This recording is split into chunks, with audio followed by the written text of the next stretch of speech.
որովհետև մեր ժողովրդի մեջ թերգան բազմաթիվ մարդիկ, որոնք կպաշտպանեն Քարեկին երկրորդի գդրիչ Ներսիսյանին, որովհետև ան արդար առաջնորդ է իբրև թե։ Որովհետև իրենց համար եկեղեցին ու կաթողիկոսը պետք է լային ասկի սրբություն,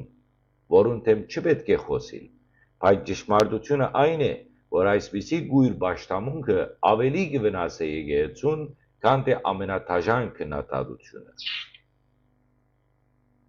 Ժողովուրդը պետք է պահանջադեր ըլլա, ժողովուրդը պետք է մերժե այնպիսի հոգևորականներ, որոնք չեն ապրիր իրենց ուխտի համաձայն։ Ժողովուրդը պետք է ասե ոչ բոլոր անոնց, որոնք քաղաքականացուցած են սրբությունները եւ միայն այն ադեն գրնա սկսիլ վերականգնումը։ Այսօր Հայաստանի մեջ ունենք օրինակներ, ուր ժողովուրդը արդեն հարց կբարձրացնի, եւ վարչապետ Նիկոլ Փաշինյան